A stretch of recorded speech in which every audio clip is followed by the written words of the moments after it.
All right, recent violence on the Gaza Strip is stirring tensions in the Middle East yet again, and U.S. lawmakers are offering their assessment of an increasingly complex, intense situation. One America's Matthew Black has that report.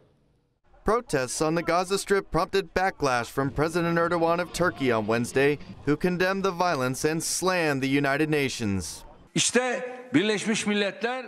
In the face of all these events, the United Nations has ended. It has become exhausted and collapsed. If Israel's bullying is met with more silence, the world will rapidly be dragged into a chaos where thuggery prevails. With inflammatory words spoken on the world stage, U.S. lawmakers are responding with their thoughts on Iran, Turkey, and the threat of a possible coalition of nations hostile to Israel and Western powers. In an interview, Senator Jeff Flake of the Foreign Relations Committee commented that the Islamic world is a lot more fragmented. You have those like Israel and Saudi Arabia who found common cause on what they consider the greater threat. Sources say the great threat is not Palestinian protests or Turkish words, but destabilizing actions by Iran. Perhaps the Iranians have picked up on the fact that the Middle East is fragmented, like Flake said. And comments by Iran at the United Nations speak directly to Flake's assertion. I would like to thank all the countries who have expressed solidarity, countries that have recalled their ambassadors, beginning with Turkey and others, and some European countries, Ireland, Belgium.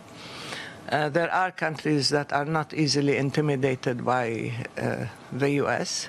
Iran is supporting Houthi rebels in an insurrection in Yemen that has lasted over 3 years and has also been an important ally both militarily and economically to Syrian President Bashar al-Assad in an ongoing civil war that just reached its 8th year. These facts prompted comments by Chris Coons of the Senate Foreign Relations Committee. Russian air power, combined with Iranian ground troops, is what has enabled the murderous regime of Bashar al-Assad to survive.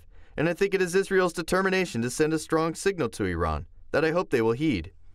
Israel's version of a strong message was to deliver one of its heaviest strikes in years when they attacked Iranian targets inside Syria on May 11th, sending a message they will not tolerate an Iranian buildup in the neighboring nation. It would seem that battle lines are being drawn and nations are taking sides. And while Senate Foreign Relations Committee Chairman Bob Corker said, "I don't think Erdogan will be very successful," it should be noted that on May 16th, President Erdogan of Turkey and President Rouhani of Iran set a meeting for late summer with a president that has a history of supporting regimes in violation of human rights, Vladimir Putin of Russia. In the meantime, with protesters at their door, a sworn enemy moving next door, and increasing rhetoric from Turkey condemning Israel, Senator Flake said it best when he concluded that what happens next depends on how far the Israelis will go. They certainly have capacity to do more than they've done, but they've been obviously restrained. But it depends on what they feel they have to do. Matthew Black, One America News.